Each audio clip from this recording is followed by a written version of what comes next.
Let's go. All right, everybody, listen up. Now, listen, I know what you're doing right now. It doesn't matter. Put everything down. Stop what you're doing. I want you to put the cat out. I want you to let the dog in. I need you to pull the drapes, dim the lights, get your favorite adult beverage. And that means you need to turn the speakers up, sit back in your favorite comfy chair. If you thought this was the podcast where my wife beats me up for an hour, no. That's on Thursdays. Today, we do the things that I like doing. We do something important. We do something interesting. We're doing the Gen X Talks interviews.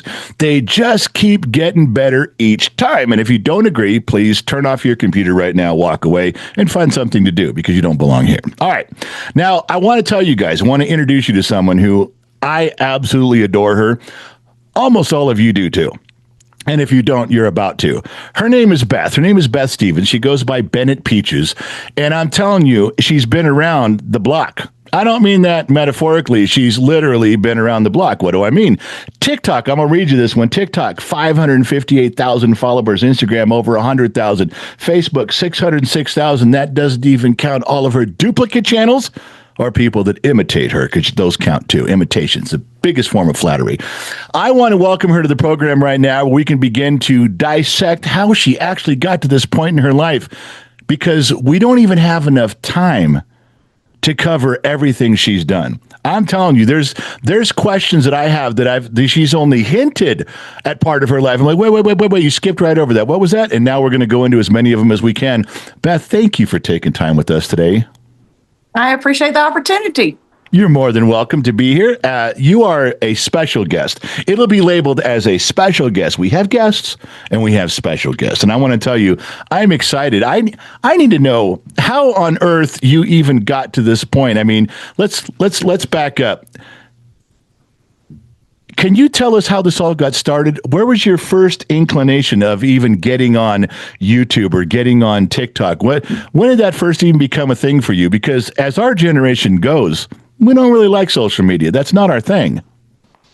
I think I started out doing like everybody else was. I mean, it was during the pandemic. Everybody was at the house bored. And what else were we doing? My kids kept sending me these little snippets of videos called TikToks. And I didn't even have the app on my phone. I was like, that's stupid. I'm not downloading that crap. And but in order for you to watch them, you would have to go to your Google or your Safari or whatever and pull up the video. And I was like, if they're just going to continue to send me this crap, I'm going to finally download it. So I did.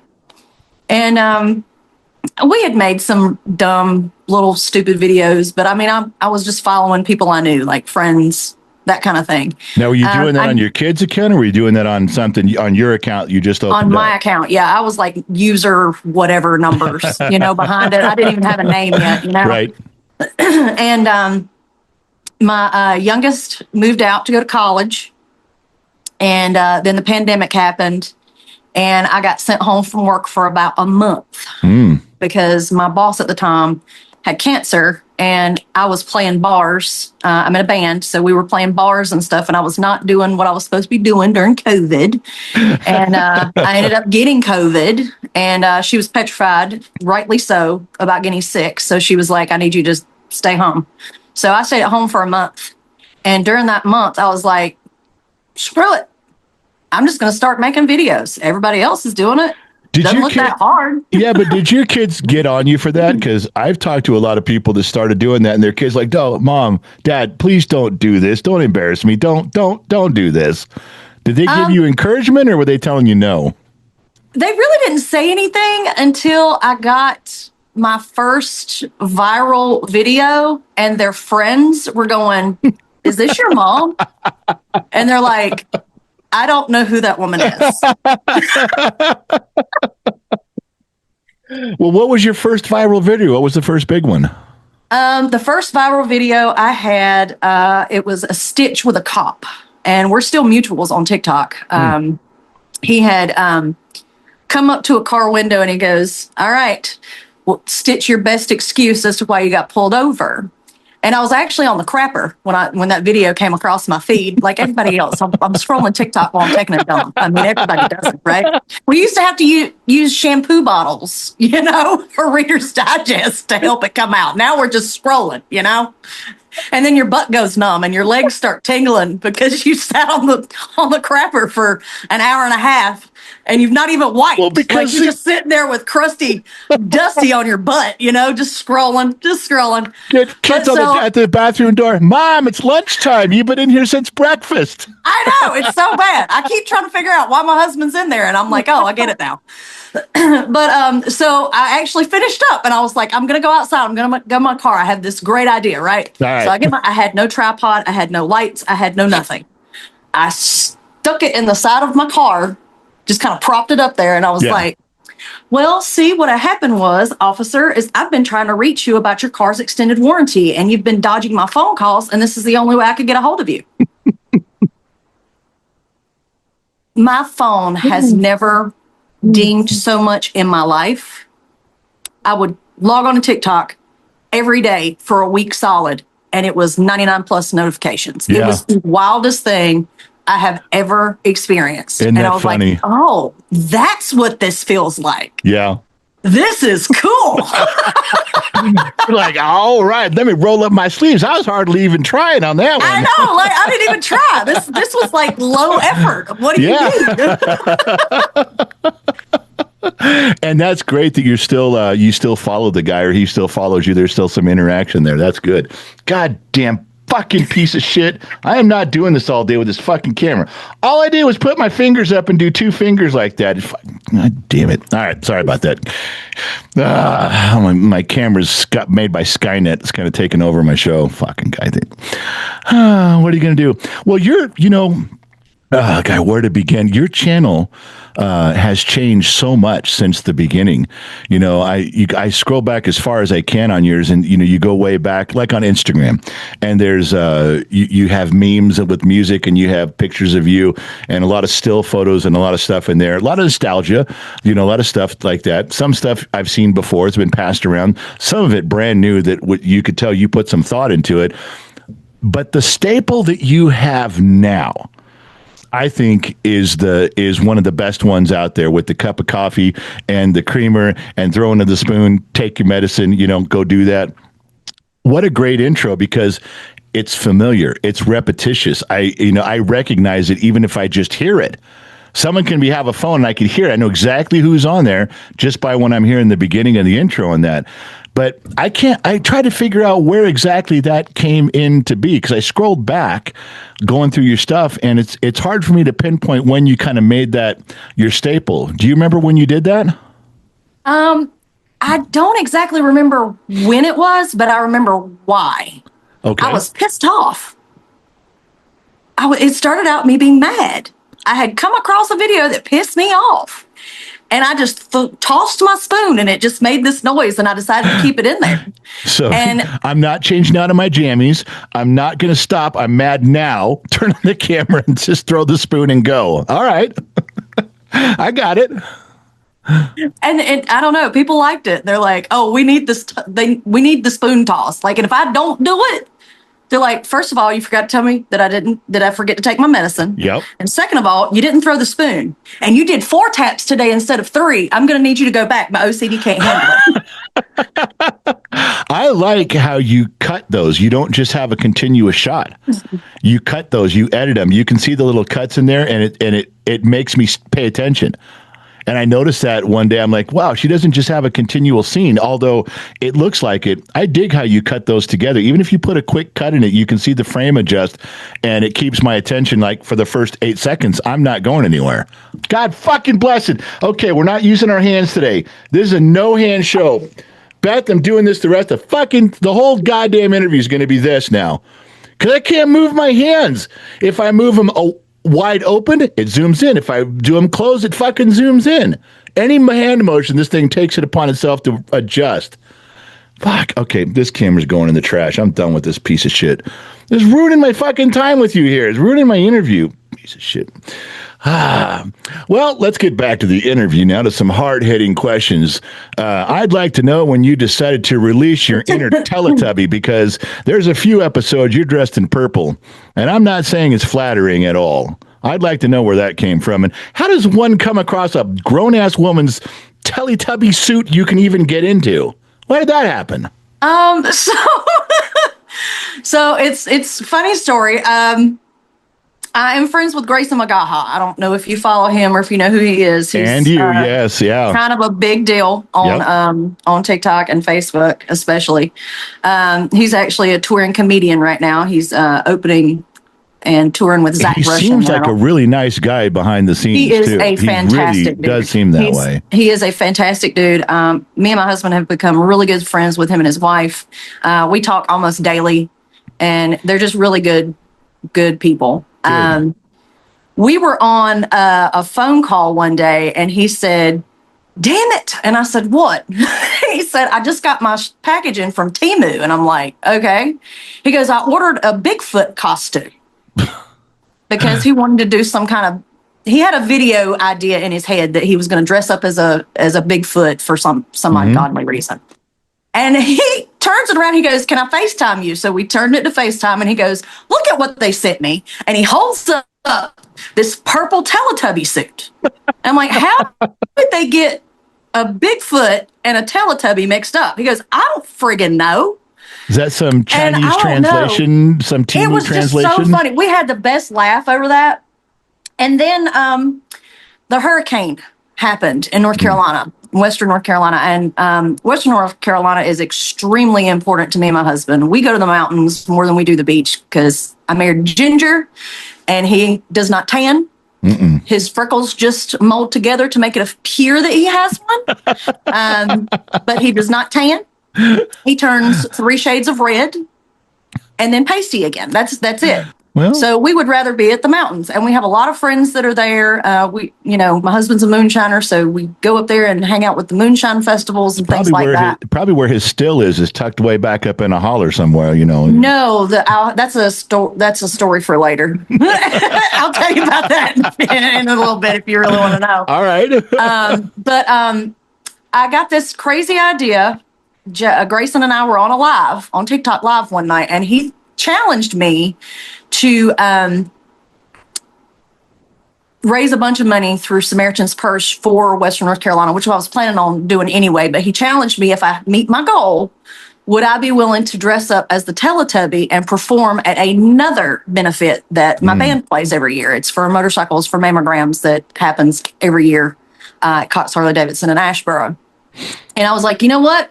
If we hit $10,000, I will absolutely get in that outfit and sing "Killing in the Name" by Rage Against the Machine. And I did.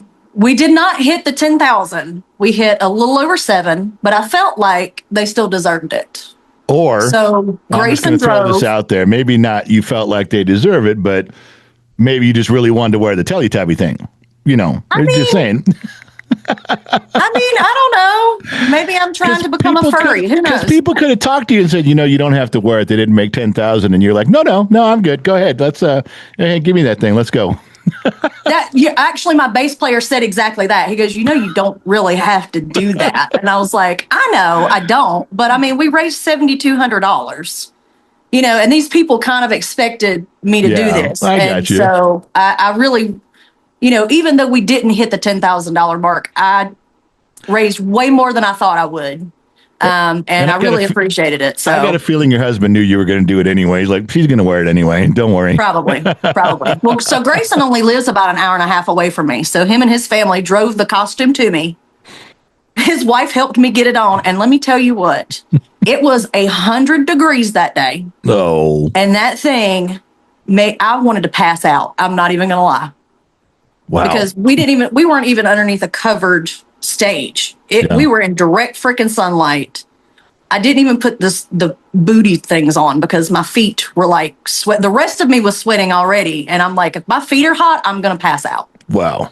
My Yeah. mom was there. Grayson was recording it live. My mom was recording it with my phone, and you can hear her cackling in the background. It is the funniest thing. My bass player kicks me in the stuffing on my butt, and he's laughing. The drummer can't even hardly get through it. He's just over there just dying. And I mean, I started doing the twerk, with the guy from the radio station, our local radio station, Rock 92 was there, and he's just standing over there going, what the is happening? Why? You got the right combination of people around you. Anything can happen. Yeah, so that's just kind of become a funny for me. Whenever stuff gets too heavy on the internet, I put on the outfit. And actually, I would love to find a local charity and challenge people to donate to it, and maybe do a challenge for me to jump in the pool with the Teletubby outfit on. Yeah, as long as you didn't drown, that may get heavy real fast. Well, it's only 6 foot deep. I'll be fine. Oh, all right. Well, I'm just saying, first thought came to my mind is like, she's not coming up from the bottom of the pool, guys. I can get it off. It'll be fine. All right. All right. So let's back up, because I want to talk about, you've mentioned a couple times in there about drummers and about singing and stuff, and I want to ask about that. But I want to back up first, and let's go back to the very beginning. Where were you born and raised? What kind of family did you grow up in? How that was your youth? I was born in Durham, North Carolina. My mama was skipping school back in the 70s with her girlfriend. And they decided to go to this disco when she was probably 15, 16 years old. And across the bar, across the dance floor, she seen this really handsome fella in some bell bottoms and this really woofy blonde, bleach blonde hair. And she looked at her friend and she said, I need me a piece of that. Wow. They got married in, I think, 1978. And while she was pregnant with me, she found out that he was a gigolo. If you don't know what that means, that's a male prostitute. I hope you're talking to the audience, because I do. Yeah. She found out that he's a prostitute, and they got a divorce. I was born in 79. They got a divorce. However, it is important to be good at what you do, so. Apparently he was good at what he was doing, because he was, contracted out for a mama and a daughter at the same time. That's what I'm trying to tell you. I mean, apparently he was good at it, and he was a good looking man. He was a very good looking man, but he spent the majority of my childhood in prison or in mental institutions. And I've joked with my husband before. I'm like, they told me at the doctor, if I make it to 40 without developing what he has, then I'm okay. If you come home and I'm in the corner going, blah, blah, blah, then you know that you might want to call the people with the little vests and the little coat that makes you hug yourself. Because when I say he was in mental institutions, he has been. There's this famous one here in North Carolina called Butner, and he's been there many, many times. That the last time I remember, because we've been no contact for years, the last time I remember, my aunt had called me, and she said that they had arrested him for walking up and down the road in his underdrawers with nothing but a tinfoil hat on. Yeah. Don't do drugs. Don't do drugs, kids. Kind of one of those from drugs, kids. One of those asylums where when they bring him in, they're like, would you like your usual room, sir? That's pretty much what it was. But yeah, he went to prison for arson and attempted murder, and I mean, like, a bunch of stuff. He's nuttier than a damn fruitcake. So gigolo and arsonist. He had a varied career. I know, right? Stuff there. He's got really. Maybe that's why I'm so good at multitasking. I think so. You ought to be a little grateful here. I don't think you're missing the point.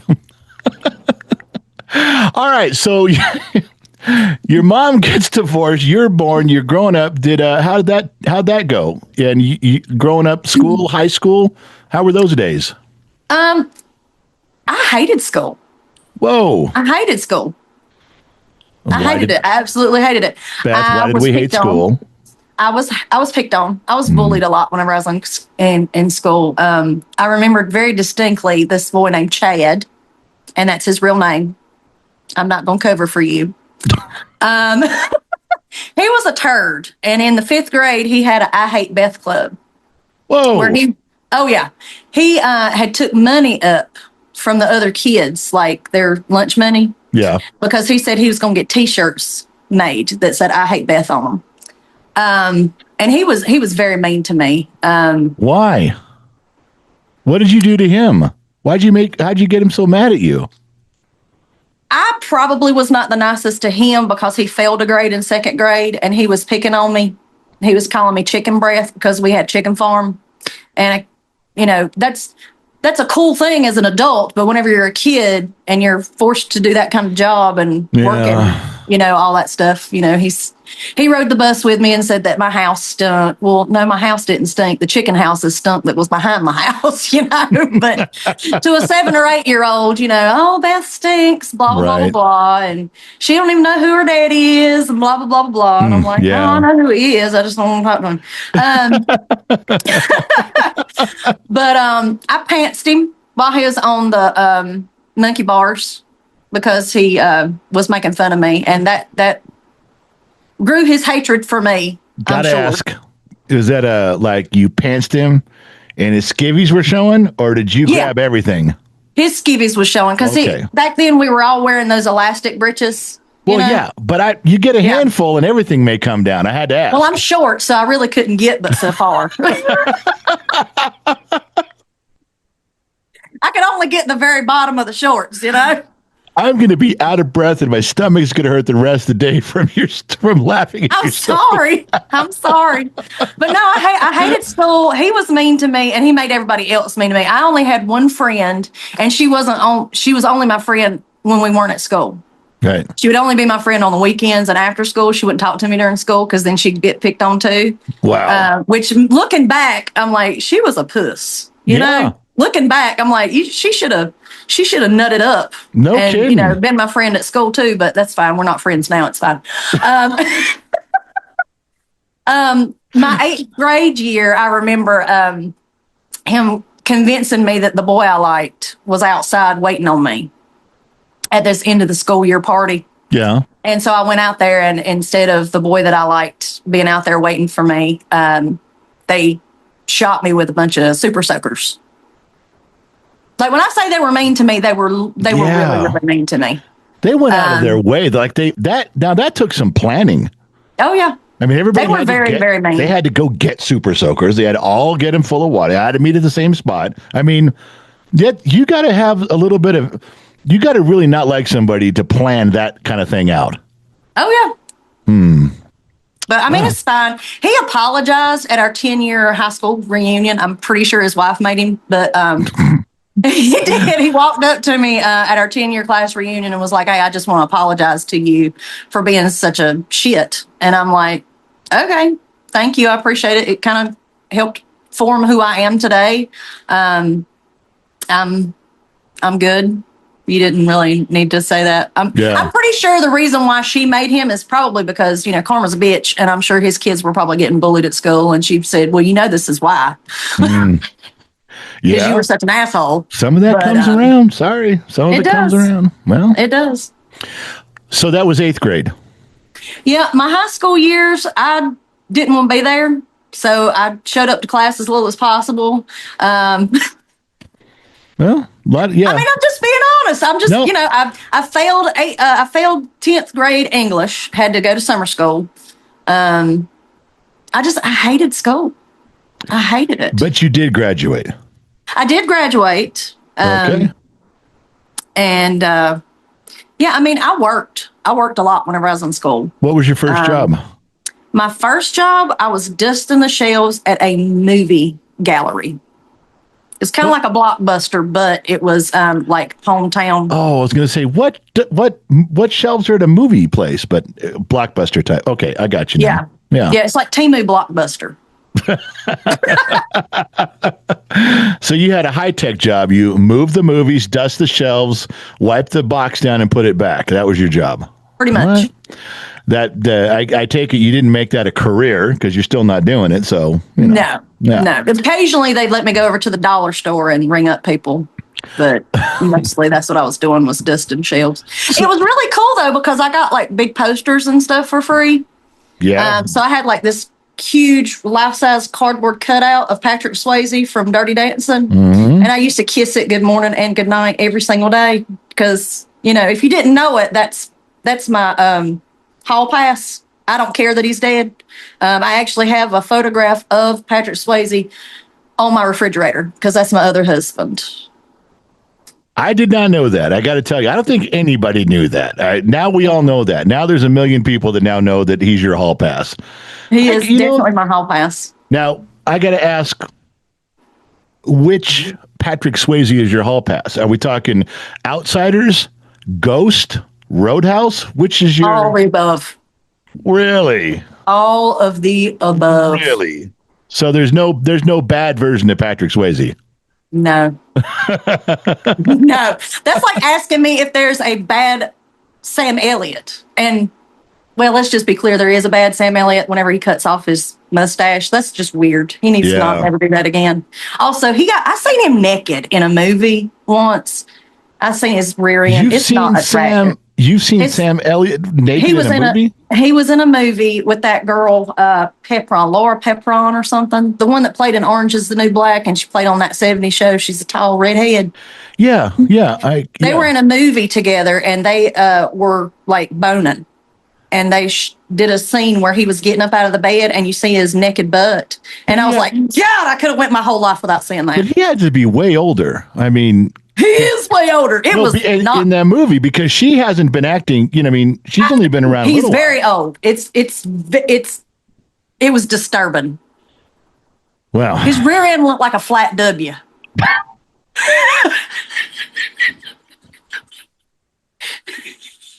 I'm sorry, that's what it looked like. It's just hanging. Oh, stop! Get out of my head! Stop! I'll find the video clip and send it to you. Please don't.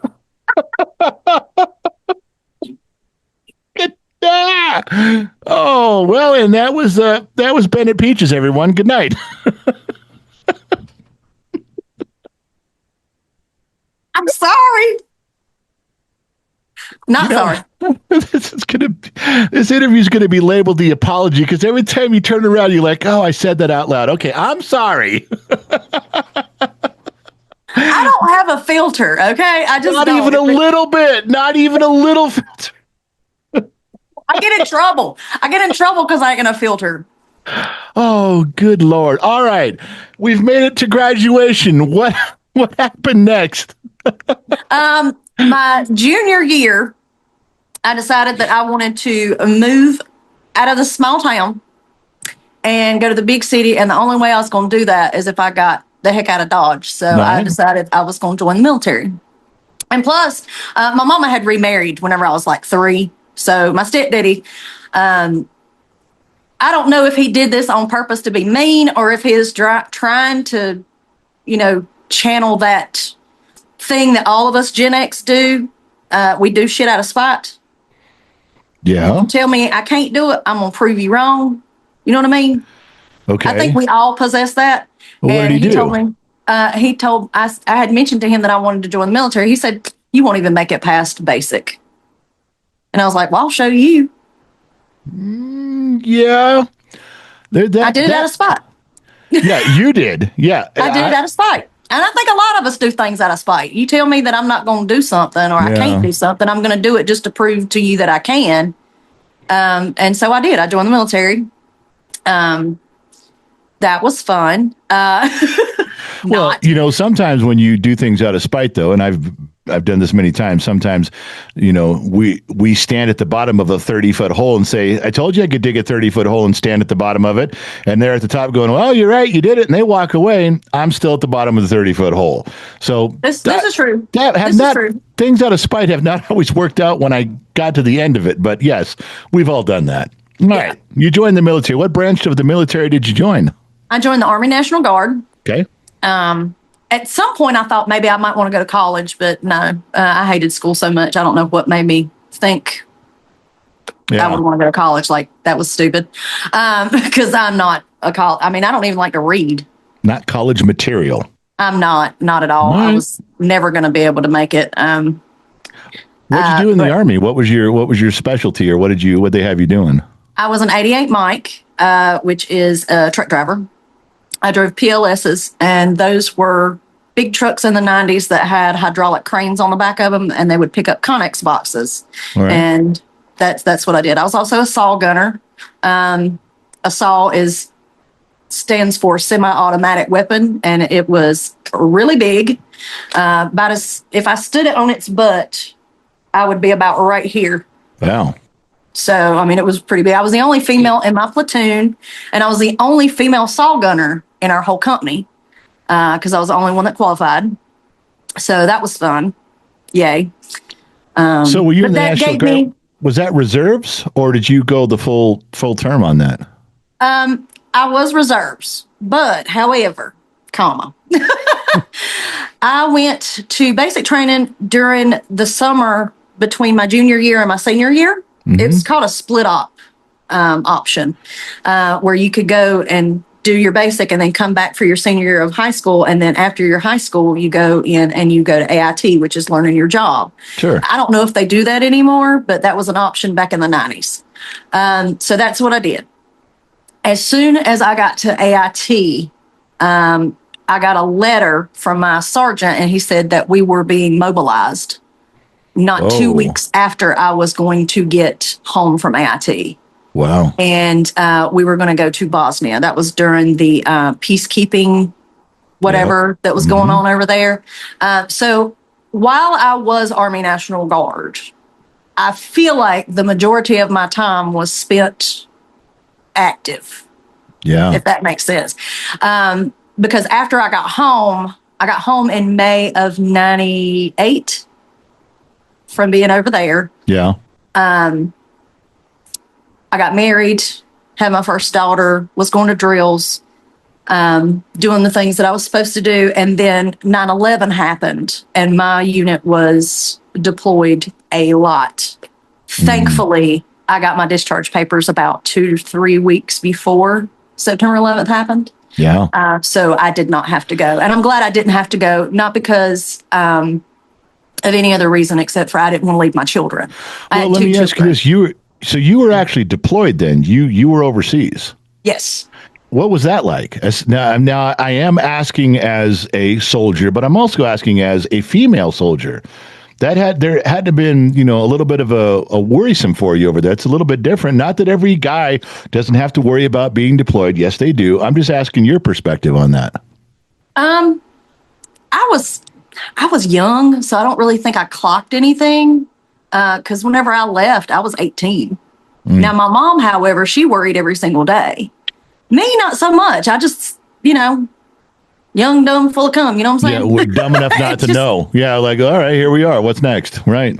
I mean, I was engaged whenever I left, and that was kind of rough. My husband and I that's a whole nother story, but we were engaged whenever I was overseas the entire time. And there were so many people that got Dear John letters while we were there. Like, it was wild. Wow. If you really want to know if your relationship is going to be able to withstand the test of time, be separate from each other for about 9 months. Yeah. Yeah. It was a little crazy, but you guys because I was the only female in my platoon. Yeah. I got stuck in a tent, because that's what we lived in, was tents, with 12 other females, and I was the only one that was on an opposite schedule because we were scheduled out to do different jobs based on which platoon you were in. Sure. And because I was the only female, I was the only one that was on a different schedule. So that was fun. But I mean, really, it was all right. It was fun. What wasn't fun was trying to navigate having to pee in a Mountain Dew bottle going down the road in a bus. Now that's a bit challenging. Some maneuvering. That takes some maneuvering. It can be done, though. I'll take your word for it. I mean, guys don't have as much of an effort with that. There's some plumbing involved that helps us. You guys, be surprised if you can get going to take a leak in anything bigger than the size of a nickel. That'd be challenging. I mean, I think I should have deserved a gold star for that, because that was. Yeah, I'm surprised the Army doesn't have a medal for you for that. You know, this I mean, they should. They should. a merit badge of some sort. What'd you get that A for? sew-on patch. I could pee in a Mountain Dew bottle. No, it's really the small ones too. Well, what happened then? You come back home. You were engaged. Now you get out. You did finally get married. He said yes. He kept you, even though you left him for 9 months. Apparently, he kept you. I know. And then you had a kid. So things are moving along swimmingly for you. And now you still at this time, you still close to home. Are you back in the big city? I never got to the big city. I married a man that was false advertising, and he moved me to a smaller town than I was in before. False advertising. Whenever we first started dating, so I lived in a trailer park whenever I was a teenager. All right. And my husband always jokes that he saved me from the trailer park. When on our first date, he decided that he wanted to take me to meet his parents. I know. I got him from jump. It was in little shorts. And so he took me to go to his parents' house. And when we got there, it was this 2-story brick house with a 3-car garage and an in-ground pool. And I thought, oh, my God, I have made it. Yeah, you arrived. My mom's going to be so proud. You have arrived. They were just in way more debt than everybody else. There was no money. So that's the false advertising. That was the false advertising. So in other words, he could look at you and say, you know, we're going to get all this one day, but you're going to need a job because we're going to have to. Yeah. I thought, God, my mama's going to be so proud of me. She told me, she said, you can marry for love and money at the same time. She said, you don't have to marry poor. You can marry rich and in love. I had a girl tell me one time that she wasn't going to ever be with me. This was not going to work out as a long-term relationship because I was poor. And she said, my mama told me it's just as easy to love a rich man as it is a poor man. So why fall in love with a poor man? And I went, oh, shit. Okay. Thanks. Appreciate that. So, but now you've doubled down on that. You can marry for love and money. I guess I never heard that before. Yeah. Well, I guess you got to set your target a little higher than most people have. I tell everybody he was false advertising, but I mean, he advertised pretty well. We've lived a very comfortable life. I mean, did we, when we first moved in together, did we sleep on the mattress in the living room floor because we couldn't afford the deposit on our power and the deposit for our house that we were renting? Yes. Yeah. Did we eat ramen and peanut butter and jelly sandwiches because we had to, not because we liked it? Yes. And our rent back then was only $400 a month, and we was trying to figure out how in the world we was going to pay it, you know? Well, there's no question of where you're at now, because when you go through and your husband is part of some of your videos, you do bring him in and you include him, and he said some things and you've said some things. Everybody knows. Everybody who's given you your channel, 30 minutes of scrolling knows that you guys are very happy together. You guys look like you fit. You really do. So I mean, he's my person. Yeah. There is not another. I feel like that he literally was molded for me, because there is not another human being on this planet that would be able to put up with my shit.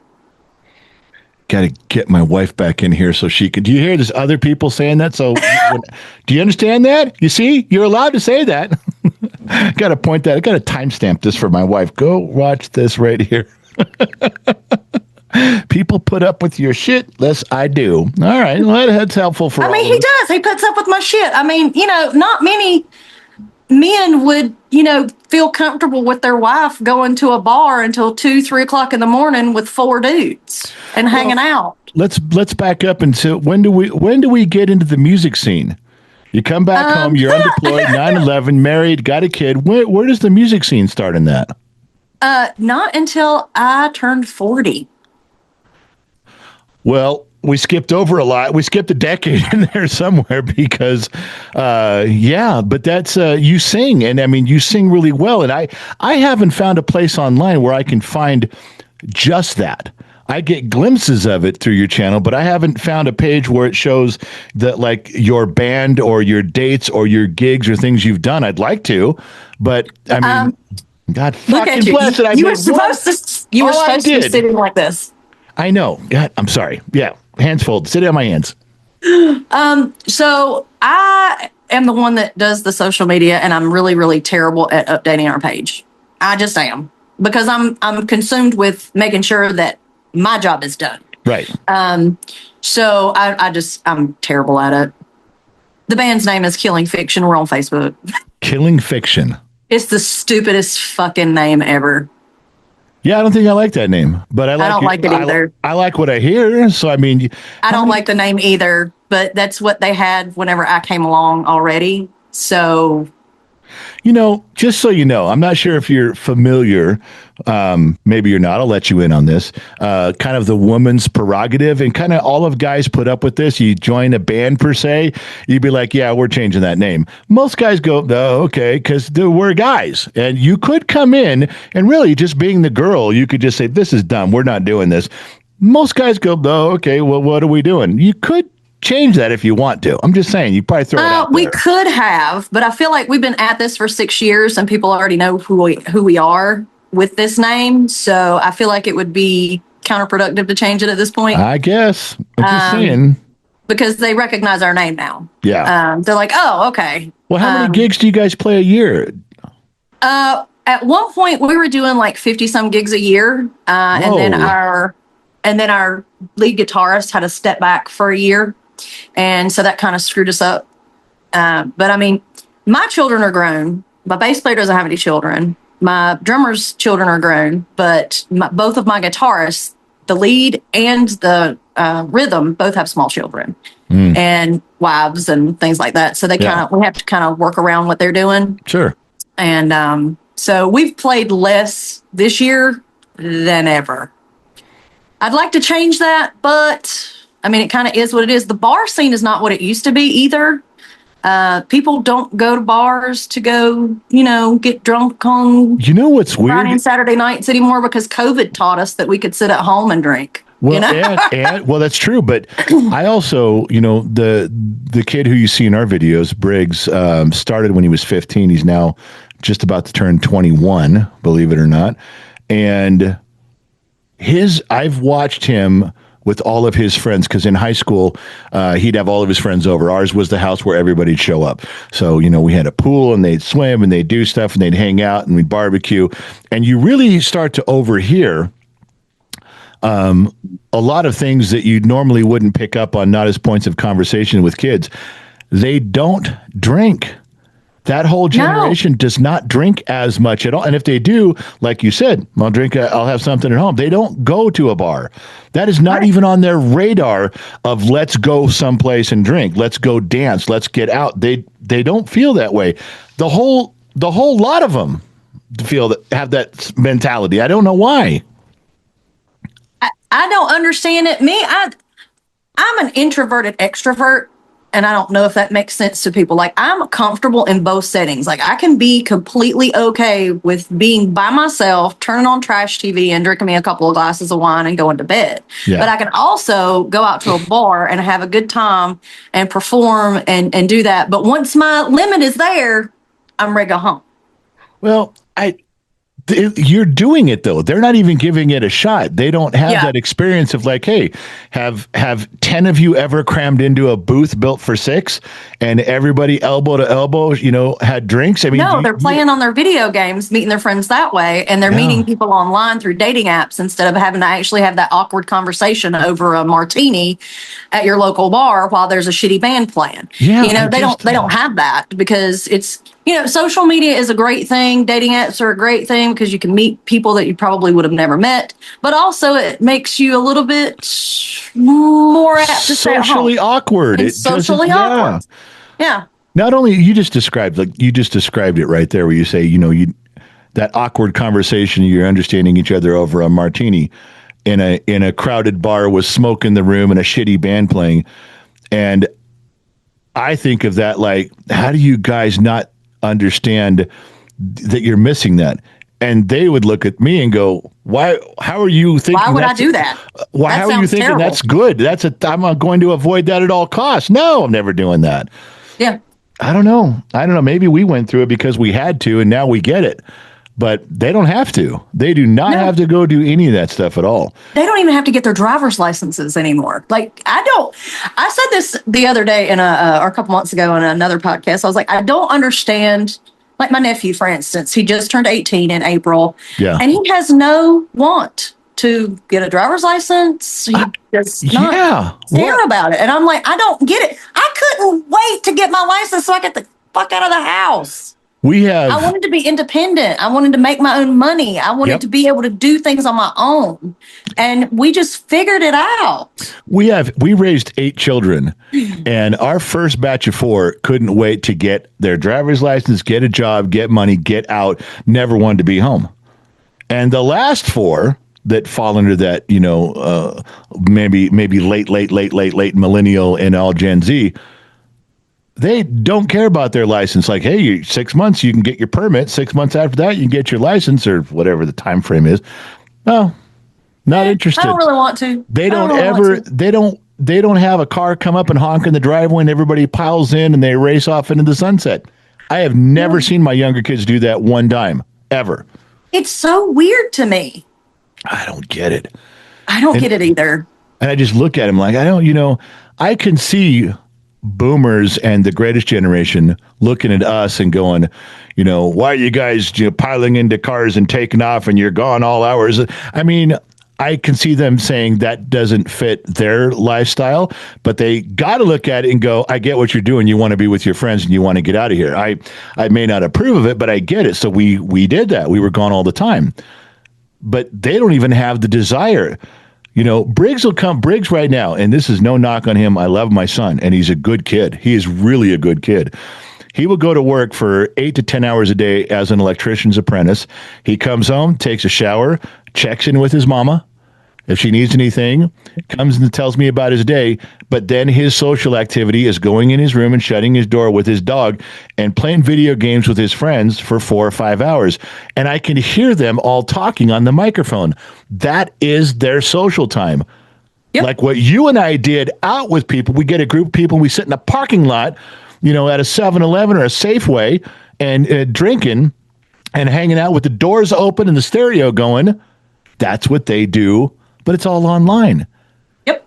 And I'm trying to figure out if I'm supposed to be critical of that. Like, I get it. I guess if you're happy with it, if you're satisfied, I just don't relate to it. I think I try really hard not to be so judgmental because I feel like, especially with kids like my nephew's age, because he is 18, I feel like COVID really screwed them up.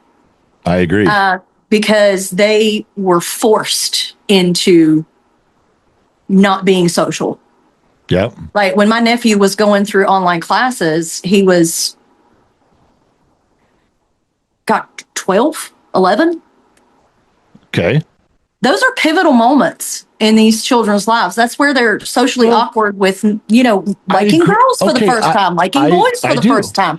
I agree with you. Those kind of things. Well, hold on. Back up 1 second. I get you. No, I'm 100% in agreement with you at that time. But think of it this way. There are kids that are a couple years older that graduated right before COVID. So they didn't have the school COVID thing going on unless they were in college maybe. And then there's kids that are younger that, maybe they missed 2nd or 3rd or 4th grade and it didn't hit them as hard. But the before COVID kids, the during COVID high school and junior high kids, and the younger ones, they all behave the same way. And I can't blame it all on COVID because there's I don't think it's all COVID's fault. I just think that was a catalyst that really sealed the deal. So you think they'd kind of turned out this anyway because of technology and the times we live in? Yeah. I think social media honestly was the start of it, and I think that COVID was the catalyst. Well, I explained it to my older kids one time, and I said it this way: I was desperate to be a parent, and I'm like, I can't get through to you guys that this is so weird. They're like, well, this is normal. Everyone's doing it, Dad. So we're all in the same boat. Don't worry about us. And I would try to find different ways of explaining how how I felt this type of behavior was wrong. And I said, okay, let me explain it this way. So one time we were having dinner and I sat all 8 kids down. I said, I want you to listen. Made them stop eating, look at me. I said, when I was growing up and on a weekend, we wouldn't know what happened to people over the weekend. And we certainly never knew over Christmas break or summer break. We would have to come back from, let's say, Christmas break, and you learn, oh, you broke your arm? Oh, you were on your bike and you broke your arm. Oh, you guys broke up? She broke up with you?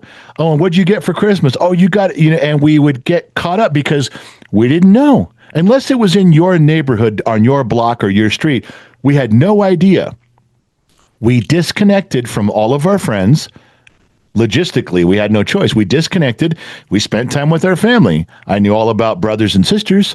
I knew all about my families and aunts and uncles. You could hear the gossip around the house. You really knew about your family. I had to go catch up from Christmas break. I disconnected from all my friends. I spent time with my family, like it or not. I did go out and do things, but a lot of it was family time. Then when I went back to school, then I could find out what everybody was doing. You guys never disconnect. You never disconnect from your friends. You know what they had for breakfast, lunch, and dinner because you guys post it. You know exactly who did what and when, and you never disconnected. You do not know what's going on in the family nearly as much. You have to go, wait a minute, what happened? My sister did what? She was, yeah, that was 2 weeks ago. Where have you been? Because you never disconnect. And that was the only way I could explain it to them. Most of them didn't care. I think maybe 2 of them went, oh my God, he's right. We never disconnect. We're always 24 hours a day connected to our friends, what they're doing, what I'm doing, what he's doing, what she's doing. I think, and that's all social media, like you said. That's where that became a thing, was through social media, where you never disconnect from everything going on. I don't know how they have the intensity. How does your brain not just automatically get shut off once in a while? I couldn't take knowing what every one of my friends was doing every day. I don't know. Yeah. I mean, maybe it's just me.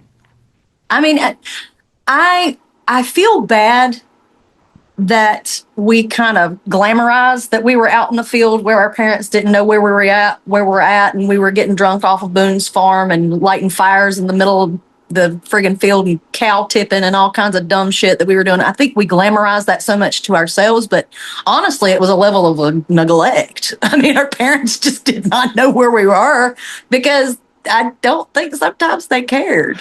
That's true. That's my kid. One of my kids actually came up and said, hey, they're seeing all the stuff on social media. Did you come in when the street lights were on? Did you drink out of hose water?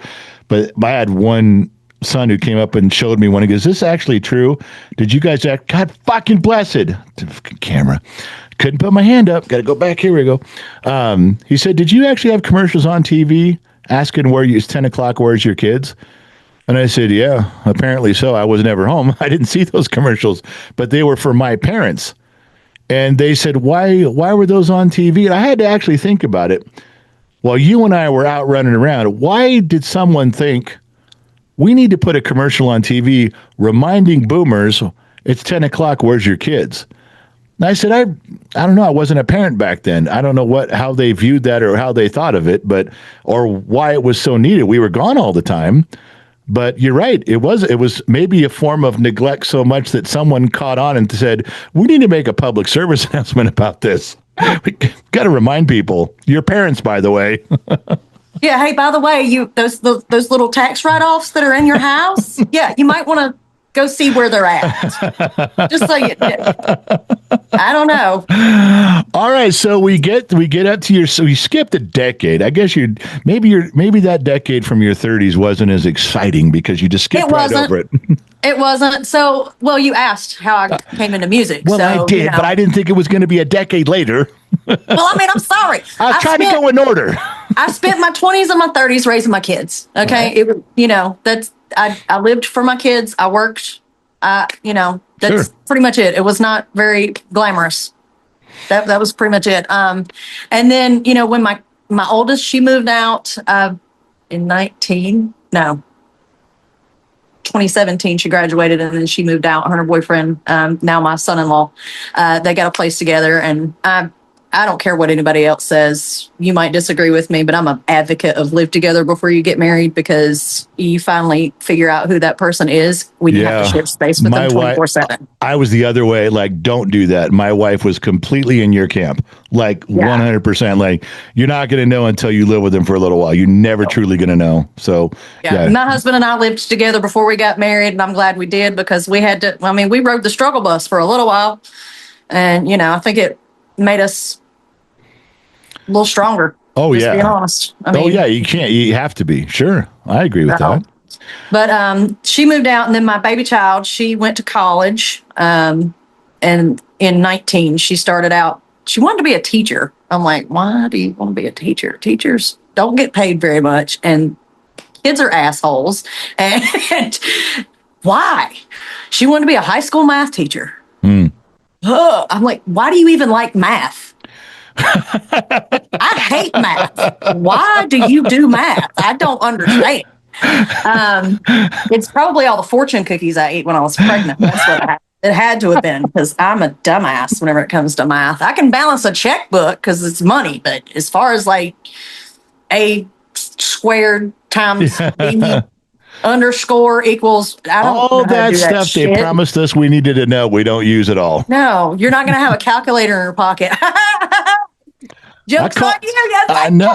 I called my 5th grade teacher back one day and said, you made me learn all this because you said I wouldn't be carrying a calculator around with me. Well, guess what? Lies. But yeah, I spent my 20s and 30s just raising my kids, carting them around, working. We talked a little bit about your husband. Fuck, I scratched my eye. That's all I did. I went like this. I didn't make any. I have a feeling there's a box over in the corner that camera's going to go into after you get done with. I'm going to throw that thing. I'm going to smash it. I can't, but I'm just ruining my day, man. We talked a little bit about your husband, but not in a good way. You talked about him, red hair and freckles, but he's like somebody, man. He's in the moonshine. Like, people know his name, and he's been on TV. You got to tell me about him. I got a good man. He stalked the shit out of me, and I'm so glad. I did not like him. I did not like him when I first met him. I thought he was a pompous ass. We used to hang out at this place called the Gravel Parking Lot. That's just what we called it. That's where all us teenagers hung out. It was the only place in town where we didn't get loitering tickets for, gathering and sitting around and basically hanging out with our friends, right? Right. And I was at the time I had a 1985 Nissan Sentra that had a stick shift in the floor, and it didn't even have like power steering. Like, this was like a shoebox on wheels, cheap ass car, but it was paid for and it was mine. And I'm sitting in my car, I'm talking to my friend Crystal, and he comes up. And he is in college at the time, and he didn't have no neck. He was all muscle, okay? He was big because he was a college wrestler. Right. And he did heavyweight. And he would come home on the weekends and work his job at Food Line and help his dad on the farm. And I did not like him at all. I thought he was a pompous shit. He come up to my car. He put his arm on the hood, on the roof of my car, and was like, "What's up? My name's Daniel." And I was like, "What's up? You're rude." Why you rude? Because you touched your Because I was in the middle of a conversation with my friend, and I don't know you, and you just come up randomly and just touch my car. How is he supposed to know, to be fair here, how is he supposed to know when there's a pause in a conversation between two chicks in a car? What does he do? Stand just close enough to hear so he knows when to approach the car? I mean, he touched my car. You might have been a little bit. Come on now. Okay, he did touch your car. He touched my car. I don't care that it was a piece of shit car. He touched my car. Okay, but that's kind of the guy thing. You got to have a little confidence. How confident does it look when you look up, "Hello, how are you?" No. Well, I don't know. How confident do you have to be wearing a chap shirt and some corduroy breeches in summer? Like, he was pretty confident, apparently. Well, but after I shot him down, he came up to me and asked me for my friend Crystal's phone number. Ouch. Yeah, I was like, "Well, fuck you then, guy." And I don't know. I guess maybe it pissed me off, and I was like, "Well, what the hell's wrong with me?" Well, maybe you didn't look like you were someone who was into corduroy, I wasn't. I hated those pants. I hated those pants. They were so ugly. They had pleats in the front and they were cuffed at the bottom. They were so awful. And he wore these hideous ass shoes with them. They were awful. Wow. Awful. Wow. I'm surprised that guy even was able to get up. That's an assault. Can you imagine looking him up and down like, what is wrong with you? I know, it's so bad. And I usually I would look at somebody's shoes first and be like, yeah, you're not for me. I don't know. I have a shoe thing. I always have. Did you give him her number? No. What? But you go ask her. God, what's wrong with you, pussy? I can't even believe you ended up being married after this intro. I don't know. I must have threw my stank on him or something. I don't know, because he followed me around. He did. He followed me around. He showed up at my job and would buy shit he couldn't afford and then return it whenever I wasn't there. That's true. It's true. That did not happen. Tell me that It did happen. It did happen. I worked at Belk's. It's a Southern store. I don't know if y'all have those where you're at, but it's a little Southern store called Belk's. All right. And I worked in there in the juniors department. He would go over there and get a bunch of Tommy Hilfiger shirts and Chap shirts, and he would buy them with his Food Line money from me, and I would get commission for selling it or whatever, like 1% or some shit. It wasn't like nothing to write home about. And then he would return it when I wasn't working to my friend that worked in the men's department. Her name was Blanca. We actually went to basic training together, and she told me every time he did it. And then my commission got took back off my check. So you wasn't doing nothing, sir. You wasn't doing nothing, sir. But he did it just so he could come in there and talk to me. Well, plus it looks good, too. He's like, well, let me get some of those. Let me get some of these. Put it on the card, little lady. I'll just take them all. That's part of the reason why I know he is false advertising, because he acted like he could afford that shit. He really couldn't. On a daggum grocery bagger's salary. Tommy Hilfiger is the gold standard for when you can show a girl you've arrived. Exactly. He was buying them, and he bought some like Jupe cologne. Wow. Jupe. I don't know if you remember that. He still wears Cool Water, by the way, and I love it. You know what? I think I had about as much confidence as him. I could come up and give you the Joey from Friends, how you doing? I could lean on the car. Did you do this? Did you do this? Because I was out on a date with this other fella, and I'm not going to say his name because I'm sure he follows me on social media. But I was out on a date with this fella. He was not my type at all. I felt forced to go out with him because he was a nice boy. And my mama was like, he's so nice, though. He's so nice, though. He's so nice. Well, I don't like the nice boys, clearly. I like the pieces of shit. And that's just what I'm attracted to. In corduroy. So I'm on a date with this boy. Yeah. I'm on a date with this boy. We're in his car. We pull up to a stop sign. And Daniel, my husband now, pulls up in his S10 truck, motions for me to roll down the window. And I did. I rolled down the window. He goes, what are you doing? I said, I'm on a date. And he goes, are you though? And he drove off. You got to give him points for that. He just drove off. Well, yeah, but that's a safe stopping point. I mean, what'd the guy do? The guy you were with should have been like, dude, shut the fuck up. We're on a date. I mean. But he was nice, though. Well. He didn't say a word. Come on, man. You got to stand up and go, hey, mind your own fucking business. And then your guy should have taken off in the car. He should have. No, he just stood there. We just sat there at the stop sign for a minute. What's the worst date you've ever been on? You don't got to give me a name. What's the worst date? Like you knew and you like, I got to get out of here. I can't do this. I got to leave. Have you ever walked out in the middle of a date? No, but I should have. Yeah. Instead, he took me back to his grandma's and we boned on his grandma's plastic covered couch.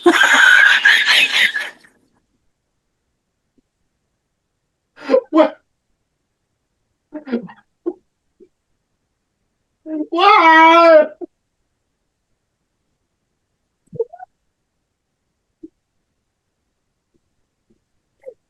Drove a Mustang. Gonna have a heart attack in a second again. Where's my medication? Where's my breather? He drove a Mustang Cobra. So what? He had a cool car. I shouldn't have been on that date. I should have walked out on the date. I should have left the whole thing. Well, did you? No. Ended up naked on a plastic couch.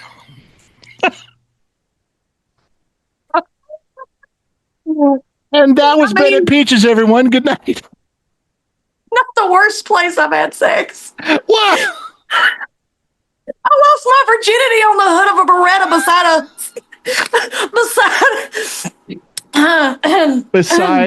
I'm waiting for that. You can't stop now. We're already there. I'm trying to breathe. I'm sorry. Beside the cemetery. No.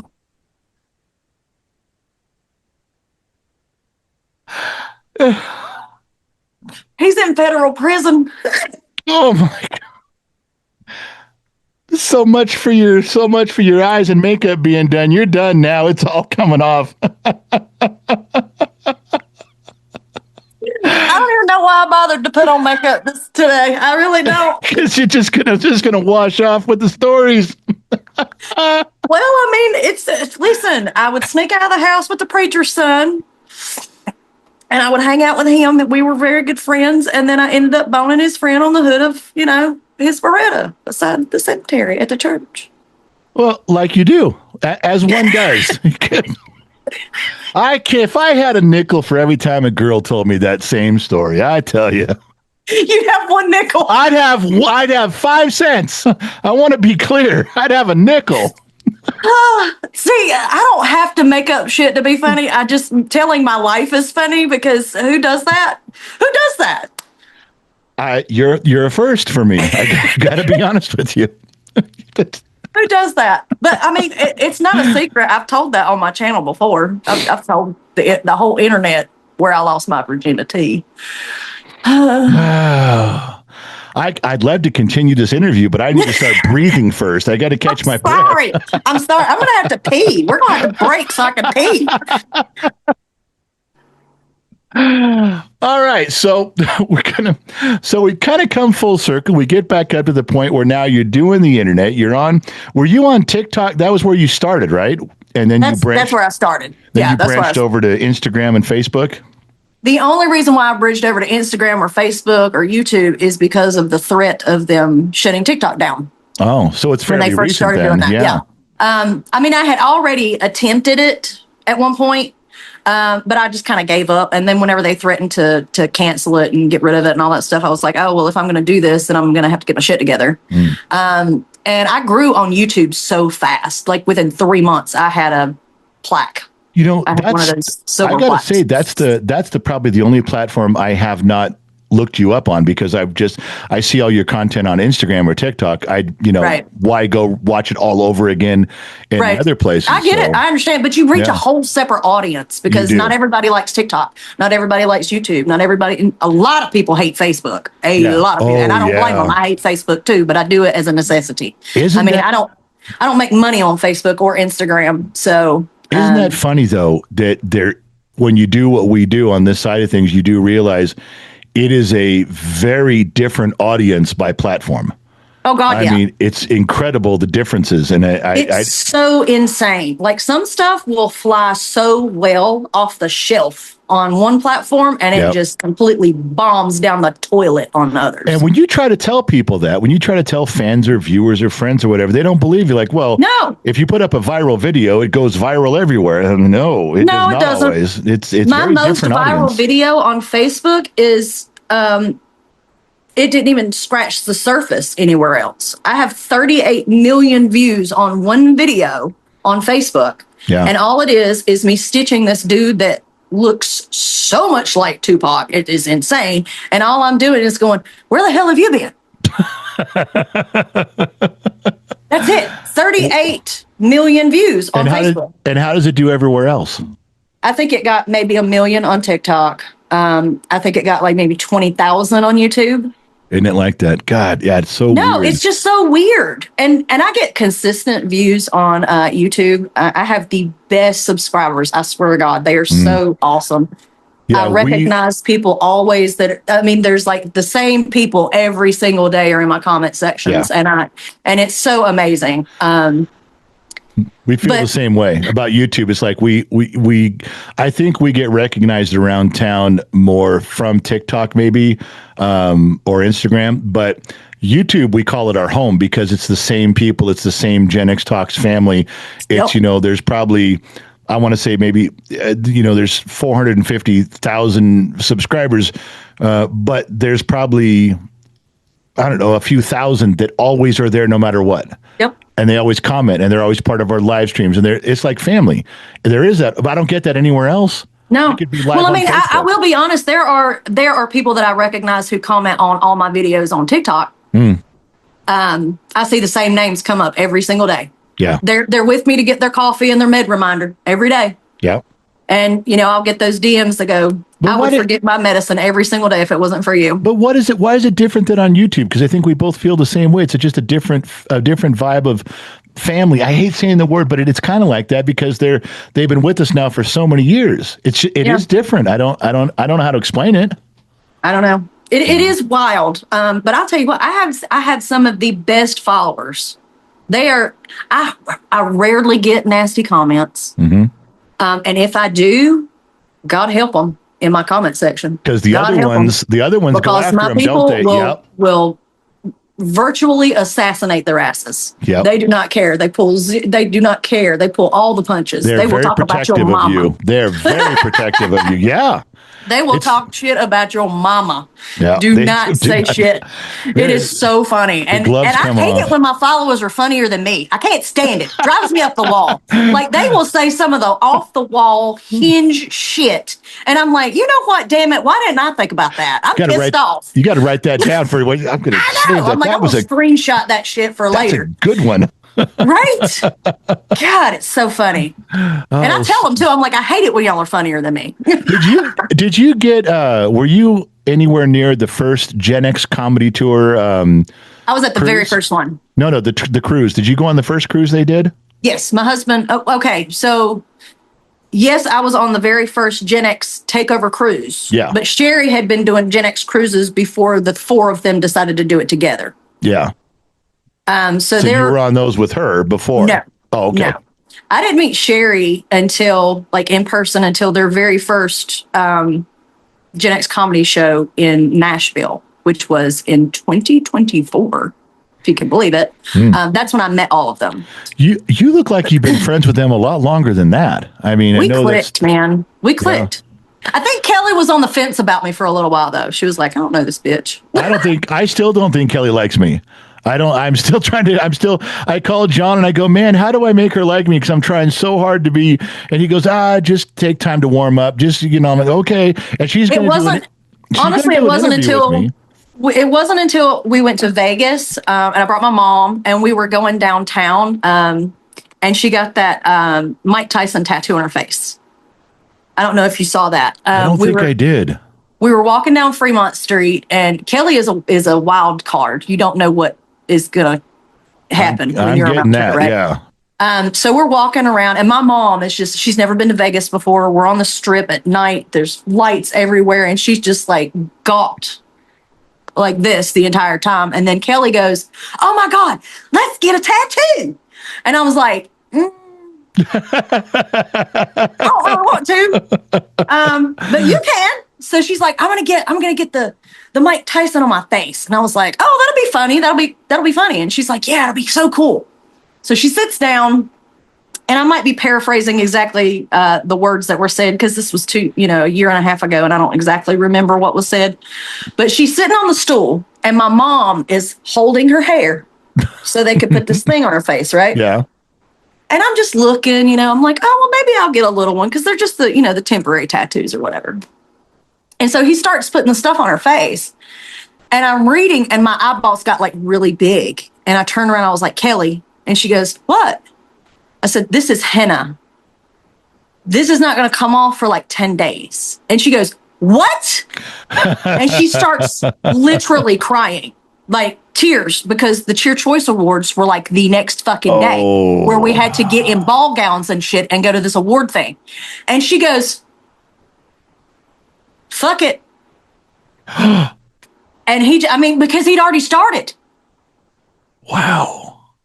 So she just went balls to the wall. I mean, and my mom is just going, I'm so sorry. I'm so sorry. It wasn't until then where I think that she was like, all right, she's all right. Wow. I mean, she just took a moment and went, I don't give a shit. Fuck it. Let's just go. She was just like, well, I mean, it is what it is. Fuck it. And when I tell you that she rocked that motherfucker at that award show, she had on this beautiful sequin jumpsuit. It was so cute. She looked freaking amazing. And because she had tried to scrub it off, it had faded in some spots, but not nearly enough to cover it with like makeup or whatever. I don't even think drag makeup could have covered that shit. She took a fucking eyeliner pen and made that shit prominent. She's like, fuck it. If I'm going, I'm going. She's going to own it. Yep. Wow. And she did. It was the funniest shit. She had content for weeks trying to get that thing off. Wow. Yeah, I bet. We did. Okay, here's how I met Sherry. I called her. I don't even know how I got her number. And this is back in, I'm going to say 2021, late 21. I remember I was driving on the 405 freeway in Los Angeles, and I had her number, and I'm driving in traffic, and I'm like, God, I was so frustrated with some aspects of social media. I didn't know how to negotiate advertising and people that kept giving us these sponsorship ideas. And I'm like, I don't know if I should be doing this. I remember it was the business side, and I didn't know what all of it was. And I called, and she answered. And she took time with me on the phone. I said, listen, I'm the dad from Gen X Talks. And she wasn't surprised that I had her number. Maybe she gave it to me in one of our messages or something. And I called her, and I just listened for probably 40 minutes while I was driving. I had these questions, and I never bothered her again. I did not call her. I never wanted to impose upon her, because to me, she's like way up here in social media, and I'm way down here. And I was so grateful. I literally, I bet I went 4 years. I didn't call her. I was like, I didn't want to abuse the privilege of having her number. So then I meet them in Idaho for their show. I drove 7.5 hours to go to their show in Idaho, which is a slightly different, weird story. But I go up there, and so I do the meet and greet with them, and I'm sitting there talking, and I'm like, Sherry, and I say, hey, and I was getting everyone's numbers. I was like, hey, let's exchange the numbers with the professor and John. And so we do that. And I go to, and Sherry goes, give me your phone. And she starts putting it in. She turns it around and goes, I'm right here. I'm already in your phone. See, now that was appropriate for it to zoom in there. See, I was mad. But she goes, it's right here in your phone, dumbass. I'm like, sorry. I'd switched phones. I didn't know that I transferred the number. But how I got there, John, dad bod veteran, he gets a hold of me, goes, hey, man, you got to come up to Boise. We're doing this show. You got to show up there. We got your tickets at the door. Just come up, hang out for the meet and greet, go to the show. And I'm like, all right, that's weird. Why out of the blues is this guy calling me and want me to show up there? So I thought there was a reason. I thought there was to hang out. I had to drive 7.5 hours to get there, 7.5 hours home the next day. So I get there, and I'm talking to John. I'm like, okay, so what's up? He's like, nothing. I was really glad you're here, man. I said, well, what'd you want? You had me drive 7.5 hours to get here. He goes, oh, you don't live here? I go, no, I don't live in Boise. He goes, oh, man, I'm sorry. I thought you lived here. I go, that's it? It was just for the show? I thought you wanted to tell me something cool, man. Like, we're going to be best friends or something. And he's like, no, just want you to show. I'm like, all right, man. So I mean, the show was great. I loved meeting everybody. I got everybody's phone number. We've all been talking since then. But I looked at John like, you drove me drive 7.5 fucking hours just to say, hey, what's up? And I did. My dumb ass, my fat ass got in the truck and drove 7.5 hours so that I could say hello. That's hilarious, actually. Yeah, but he had no idea. He's like, oh, well, my aunt set it up. I'm like, your aunt? Luckily, oh, yeah, Joyce. Yeah, Joyce. Yeah. I met Joyce, and I said, I got to tell you, John, I like her better than you by a lot. Mm-hmm. It's not even close. We all do. And Joyce is way better. So we all like Joyce better. And then there was no tickets at the door. I'm texting him, and okay, dude, he goes, because he says, text me as soon as you get into town. All right. Checked into the hotel, went over to the place, and I'm like, hey, man, I'm here. Nothing from him. Hey, man, I'm now at the place. Nothing from him. There's no tickets at the counter where you said there'd be tickets. Nothing from him. I'm like, okay, I'm sitting outside now. Do you want me to go back home? Is this like some cruel joke? Nothing from him. Then all of a sudden, Aunt Joyce appears and she's like, he's eating his seconds and thirds of macaroni. He's not going to answer his phone while he's eating macaroni and cheese. I got on the phone like, you motherfucker, he's on your third dish of macaroni and cheese. Get your ass out here. You may drive 7.5 hours. What are you doing? She was wonderful. She goes, don't interview him. You interview me. He's not worth the interview. I would be more interesting. I believe that. She was wonderful. She was so nice to us, and she was very helpful in getting us organized with what we were doing there. So yes, I have Aunt Joyce's number, and I love her a lot. She tells me I'm a lot. I think she gets tired of my shenanigans, but I don't know, Beth. I don't know anybody could keep up with you. I'm going to try. On the cruise, I'm going to try. I don't know that anybody can keep up with you. You're so full of energy, and it's almost like you're looking, when you're doing something, I get the idea that you're looking at the next thing going, I'm going to be over there in a minute. I'm going to do something over there. When I'm done doing, I'm doing that. I mean, it's almost like you're looking around the corner for the next thing you can get into. That's just me. I could be wrong. But yeah, kind of. Now, we skipped over your husband. We're talking about your husband. We got separated into all sorts of plastic couches and stuff. I know. Because you asked me what, Well, never mind. I know, anyway. but I was just said, how do your husband's somebody, he's been on TV, he's got his own moonshine. I'd like to know a little bit about him. I think we all would. So my husband's name is Daniel. He has been a farmer for, God, as long as I've met him, as long as I've known him, 30 years. We've been married for 27 years, be 28 years this November. He's a very simple man, very simple man. He started moonshining. Actually, he started watching the Moonshine Show, right? Mm-hmm. And he got to the point where he was like, that don't look that complicated. And he's really good in math, and he's really good with like conversions and things like that already, because he's what does he call himself? A jack of all trades, but a master of none.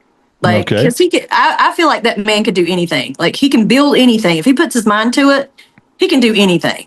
He remodeled our house with zero plans. They were all in his head. Wow. Like, he amazes me every single day. That's something.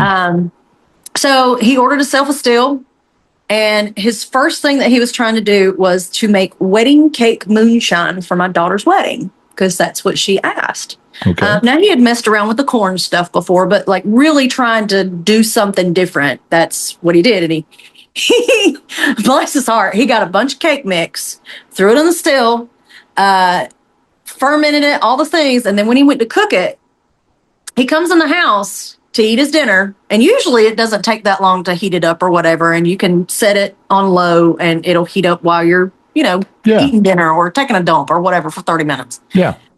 He goes back out there and the whole damn building was full of smoke. It just scorched all that cake mix on the inside. He couldn't get the smell of burnt cake mix out of his nose for like weeks. And it reeked so bad in the house. And I was like, you are not doing this anymore. Like, what in the hell is wrong with you? Just because they do it on TV does not mean that you can. Like, I don't know. But he did it. He finished. He figured it out. He did. He ended up figuring it out. And then he went to his first Moonshine Festival, I want to say 2021, I think, maybe. He went to Maggie Valley, which is the Hillbilly Jam Festival that's in Maggie Valley, North Carolina, every year. And he met Jerry Benson, who's on the Moonshiner Show. And they became really good friends. They exchanged numbers. And anytime Daniel would have a question on, how do you do this? Or is this a good way to do this? Or what do you think about this idea? It got to the point where I was like, Jesus Christ, do you want to talk to me at all? Or are you just good with your new friend? What is wrong with you? You got a new best friend. Go hug your new best friend. That's right. But for years I was like, you need friends. And now he has them. And I'm like, fuck. I kind of shot myself for that. But yeah, they became really good friends, and we started going to the Moonshine Festivals. He would go, and I have no qualms with him going by himself. I don't care. I trust him Yeah. to infinity. But he got really good at it. I mean, like he's like people know who he is now. Yeah, well, so he started out doing moonshining on TikTok because there wasn't very much of a moonshine community. He started out on his social media doing drink reviews, like bourbons and scotches and whiskeys and things like that, making different drinks and, that kind of thing. Yeah. And then his TikTok really blew up because he ate one of those hot Doritos, the hot chip challenge or whatever. Right. That video got 15 million views. Wow. And people were not excited about it. Like, they called him all kinds of stuff. They called him like Temu Andrew Tate. They said he was mean to me. They called him a liar because he was eating Reese cups and drinking Mountain Dew while he was doing it. Like, it was so wild. It was so weird. But 15 million views. That doesn't even make sense. No, and he made $50 from that whole video, by the way. Yeah, right. Because there wasn't a thing called the Creator Rewards Program at that point. It was just the Creator Program at that point. That's a lot for a TikTok because it's not easy to make money on TikTok. Right, but this video, it was before the 1 minute thing. Oh. So they were just paying everybody at that point. I think if you chose to join it. And he only made like $50 off of that whole video for them to be like so mean to him. But Trailer Park Tammy followed him from that video. Trailer Park Tammy. And that was like his claim to fame. He was like, Trailer Park Tammy just followed me. I'm like, oh, who gives a flying fuck? I'm friends with Baby Joker. Telling your wife that's probably not the best confirmation you're looking for. I don't give a shit. Bunny answered me once, so I don't give a fuck, Well, good for you. Right, like good for whoopie-doo. What do you want? Like a cookie or something? Nobody gives a shit. You're not salty at all about that. I can tell. That's good. I'm friends with Dolly Parton's niece. Nobody gives a fuck. That's when you Southern girls do that thing where you make the rest of us feel stupid with a compliment. That's like you look at them and go, well, bless your heart. You don't mean that at all. No, we don't. Dumb. It's a total insult. I didn't know that. It is. I'm like, oh, she was so sweet. She said, bless your heart. And someone had taken me aside she hates you. She thinks you're a moron. I went, she thinks you're an idiot. Didn't you hear the words, bless my heart? No, that means she thinks you're stupid. Oh, God, you girls are so confusing, and you Southern ones are even harder to figure out. Listen, we can insult you and be just as nice about it. But that's devious. That's we don't know. We're like, wait a second, say it again. I need to hear it again because we can tell you to go fuck yourself in the nicest way with a smile. That is so hard to figure out. I don't. It's fun for us. No. Yeah, I know. Yeah, go. Because y'all look really confused, especially whenever you're not Southern. Y'all look real confused. You're like, hold on. What? Oh, I got to stop. I'm like, wait a second. Am I stupid? I got to bring a translator with me because I don't know. I got to find someone else who's willing to translate, and not many of you are. I'll make you a book for the cruise. I'll make you a book for the cruise because between me and Gen X Gina, I don't know if you're going to be able to survive us. I don't know. I'll give it a shot, but I don't know. You girls are something else. That's why I say, who could keep up with you guys? I don't think anybody can. There's no reasonable. Your husband probably has to tap out every now and then and go, no, go on, just keep going. I can't do this anymore. He does. But listen, I've had to learn how to be really fast around him because he's 6'3" and I'm 5'2". So I have to be, high energy because his one step is 3 of mine.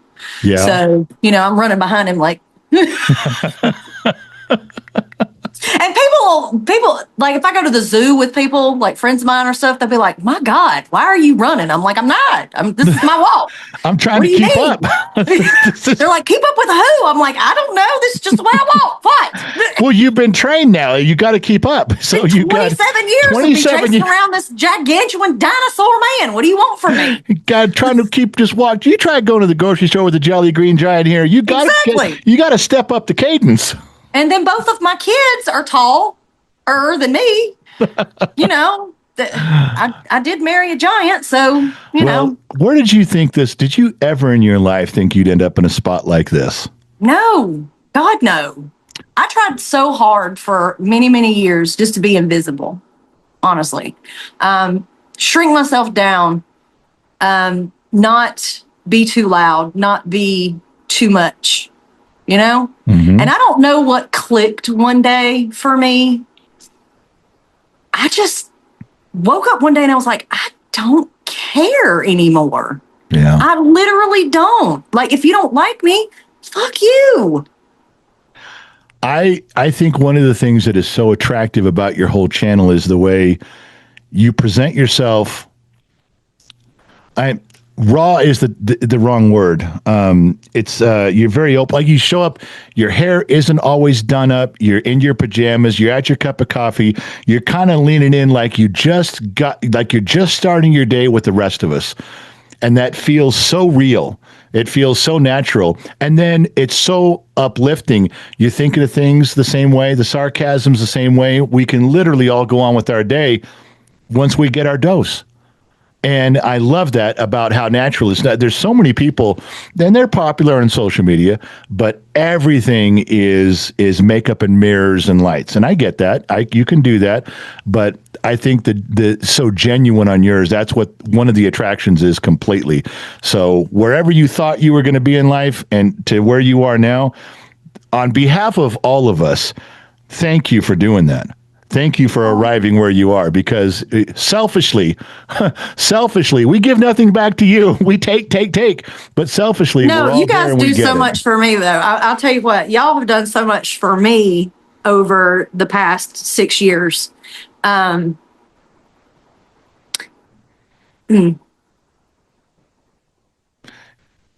allowed to take time to say the words. You can, because it's hard to find it sometimes.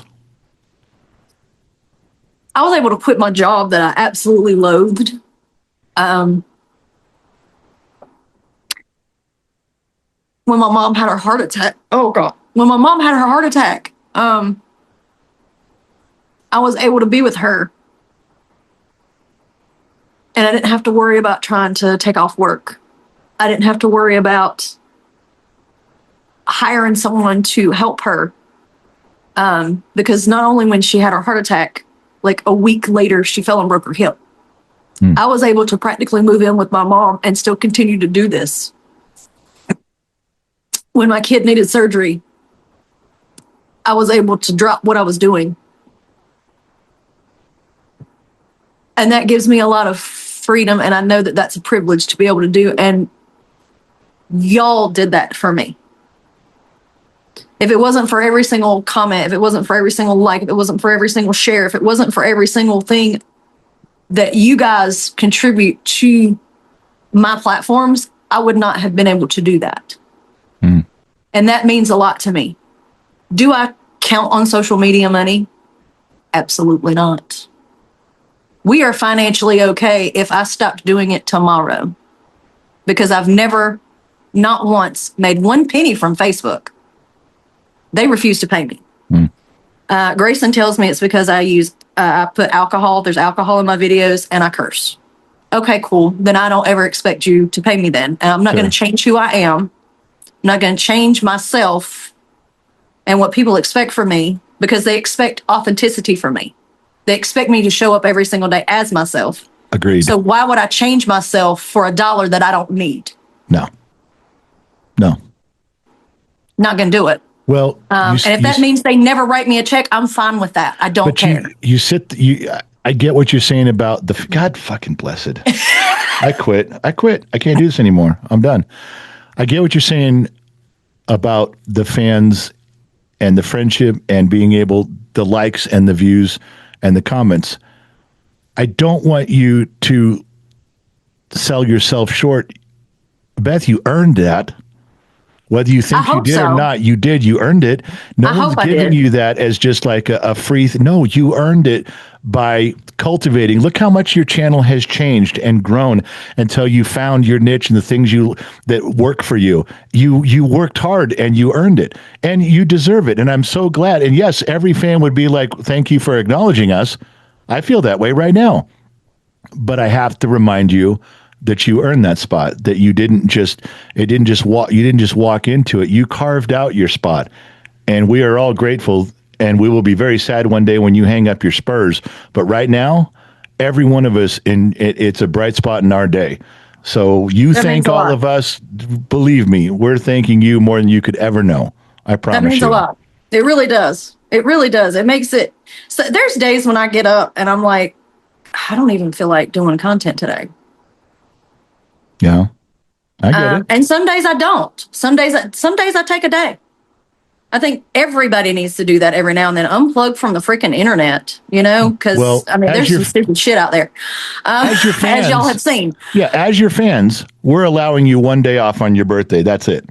So, well, I do a thing. I do put stuff in drafts. So on those days that I don't feel like doing shit, I will pull those drafts out. And sometimes I really love TikTok doing this on this day shit. Because sometimes if I don't feel like doing it, I'll just post it on this day and walk away. Yeah.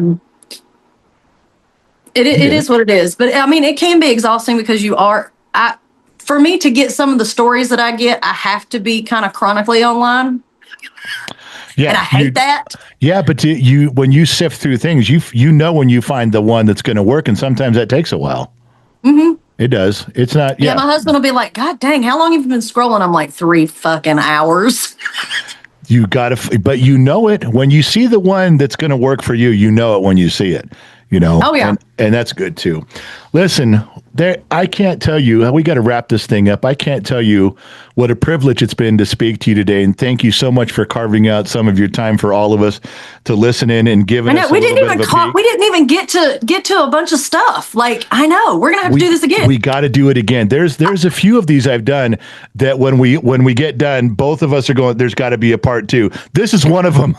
There has to be. There's got to be some more stuff because I got a list of stuff I didn't even get to yet. I know. I didn't tell you how I came to be in a band. I didn't tell you about my husband's moonshining career. I didn't tell you none of that stuff. We got more stuff to talk about. I know. So this is Bennett Peaches 1.0. Since you have a 2.0, we're going to get to that. But I gotta get this out for everybody right now. But Beth, thank you so much. I can't tell you. Thank you for having me. I really appreciate it. And it was so cool to finally see you like in person and stuff. I have followed you and your son. You say you appreciate my content. Let me tell you, I've been following you since almost the beginning, you and your son. Well, thank you. You guys have always cracked me up. I think it's hilarious how he just goats you. And you just you're such an ass to him. And it's so funny because you remind me of my dad. Because I get that a lot. You're the guy holding the freaking. We're trying to hold the flashlight, man, and you're telling us that we're not doing it right. Yeah, I can't. I ran out of ways to tell my kids they're worthless when they're trying to hold a flashlight. I can't come up with an analogy that they're going to understand. No, it's funny. It's so hilarious and it's funny, and I appreciate what you do because it's funny. Well, and thank you. I'm so excited about the cruise come March. Yeah, to meet you guys in person, and I hope your wife is coming as well. Yeah, okay, she's coming. Briggs is going to be there too. He can't wait. And I said, fantastic. Don't hang out with me. I do not want to be in a cruise with my son. Just go do something else. He goes, believe me, I'm going to be anywhere near you. He goes, I don't want to be. Y'all will be up each other's ass. I just want you to know that. And my husband works security. That's a whole nother story again. He works security, so he'll be on the boat working security. I think he is stuck with Nick. So he's going to have fun. Yeah. I think I remember listening to the list. I got a list of the names as they get updated on who's going to be on the boat. And I'm like, you want all of us to be on a boat together.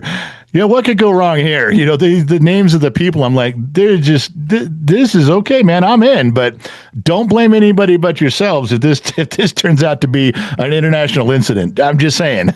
Listen, if there's going to be anybody that could possibly get arrested in international waters because of some dumb shit that they've done on a boat. Yeah. It's going to be one of us. Yeah, I guarantee it. I 100% guarantee it. I keep telling them again, you keep adding names to this list and man, you're going for the who's who of what the fuck happened there. You're making a list. I know. And they're not checking it twice at all. Not. They're like, you're in. Good. You did you check on that person? No, we're good. Just come on, let's go. We're good. Yeah. Wow. Well, listen, we got to get out of here. Beth, thank you again. It's Bennett Peaches all over the internet. If you don't know who she is, you've been living under a rock. She took time to be with us today. So thankful, so grateful. Beth, once again, we will do this again. I promise. We got to get to part 2. Thank you for joining us. Thank you. I appreciate you. Listen, everybody, I told you, I warned you this was going to be fun, didn't I? I told you to put a drink in each hand because you didn't want to get up and walk away from your TV. I told you, I warned you this was not going to be a podcast where my wife beats me up with a frying pan. I told you that was how that was going to go. You want to see the frying pan thing? That's on Thursdays. What this is right here, this is the fun interviews. This is one you guys have been waiting for, and especially this one. You guys can all quit emailing me and DMing me now. We did it. We got it done. You kept asking when. Well, when is now. Thank you guys for listening in. Not sure where you're tuning in from around the planet, AM, FM, Sirius XM, or perhaps you tuned in on the Armed Service Radio Network. Remember 2 things in life. Number 1, wherever you go, there you are. And number 2, I'll catch you on the flip side because I'm out, baby. I got to go.